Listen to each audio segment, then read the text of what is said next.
Hi అండి, అందరు బాగున్నారా? Welcome back to my channel.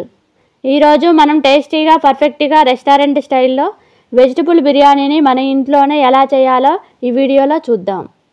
నేను చేసే పద్ధతిలో మీరు కూడా మీ ఇంట్లో ఈ బిర్యానీని చేశారంటే చాలా ఈజీగా క్విక్గా చేసుకోవచ్చు. అలాగే ఇంట్లో అందరూ చాలా ఇష్టపడి తింటారు. ఇక లేట్ ఎందుకు, వెజిటబుల్ బిర్యానీని ఎలా చేయాలో చూద్దాం. ఇప్పటివరకు మా ఛానల్ని సబ్స్క్రైబ్ చేయకపోతే సబ్స్క్రైబ్ చేయండి, లైక్ చేయండి. ఈ వెజిటబుల్ బిర్యానీ ప్రిపేర్ చేసుకోవడానికి కావాల్సిన వెజిటబుల్స్ ఆలుగడ్డ, క్యారెట్, టమాటో, ఆనియన్స్, బీట్రూట్, పచ్చిమిర్చి. ఇలా ఇవన్నీ కట్ చేసి రెడీ చేసి పెట్టుకోండి. ముందుగా స్టవ్ ఆన్ చేసి ప్యాన్ హీట్ ఎక్కిన తర్వాత ఆయిల్ కానీ నెయ్యి కానీ ఒక 2 టేబుల్ స్పూన్ వేయండి. మీకు కావాలంటే ఇందులో జీడిపప్పు కూడా వేసి వేయించుకోవచ్చు.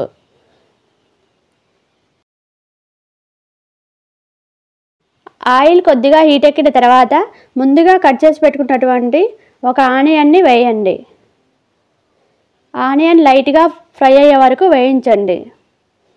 ఇలా ఫ్రై అయిన తర్వాత ముందుగా కట్ చేసి పెట్టుకున్నటువంటి పచ్చిమిర్చిని వేయండి.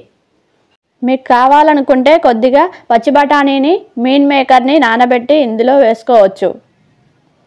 ఇందులో ముందుగా కట్ చేసి పెట్టుకున్నటువంటి క్యారెట్ ముక్కల్ని, బీట్రూట్, ఆలుగడ్డ ముక్కల్ని, టమాటా ముక్కల్ని ఇలా అన్నిటినీ వేయండి.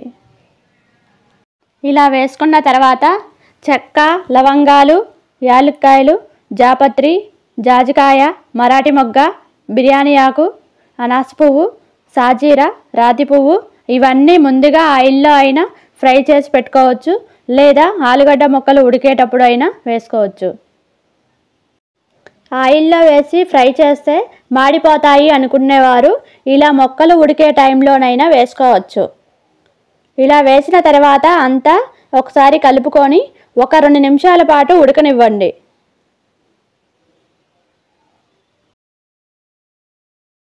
ఇలా ఉడికిన తర్వాత ఎసరకి సరిపడా నీళ్లు పోసుకొని అందులో కొద్దిగా పసుపు, ఉప్పు, అల్లం వెల్లుల్లిపాయ పేస్టు వేసుకొని ఎసరని మరగనివ్వండి.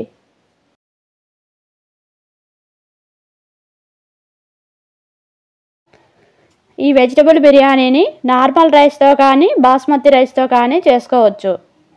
నేనైతే ఇప్పుడు బాస్మతి రైస్నే యూజ్ చేస్తున్నాను. ముందుగా బాస్మతి రైస్ని శుభ్రంగా కడిగి ఒక అరగంట పాటు నానబెట్టుకోవాలి. ఇలా నానబెట్టిన రైస్ని ఇలా ఎసర వచ్చిన తర్వాత రైస్ని వేయండి. ఇలా రైస్ అంతా వేసిన తర్వాత ముక్కలన్నీ కలిసేలాగా ఒకసారి కలపండి. ఇలా కలిపిన తర్వాత ఒక 5 నిమిషాల పాటు ఉడకనివ్వండి. ఇలా ఉడికే టైంలో మాత్రం గంట పెట్టి కలపకండి. ఇలా కలపడం వల్ల రైస్ అనేది ముక్కలు ముక్కలుగా విరిగిపోతాయి. కావాలంటే ఈ వెజిటబుల్ బిర్యానీని ప్రెషర్ కుక్కర్లో కూడా చేసుకోవచ్చు. ఇలా కలుపుకొని ఒక 5 నిమిషాల పాటు మూత పెట్టి ఉడకనివ్వండి.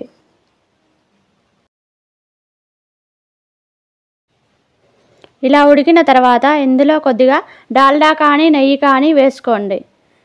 ఇప్పుడు దింపే ముందు కొద్దిగా కొత్తిమీర, పుదీనా వేస్తే చాలా బాగుంటుంది. అంతే అండి, వెజిటబుల్ బిర్యానీ రెడీ అయింది.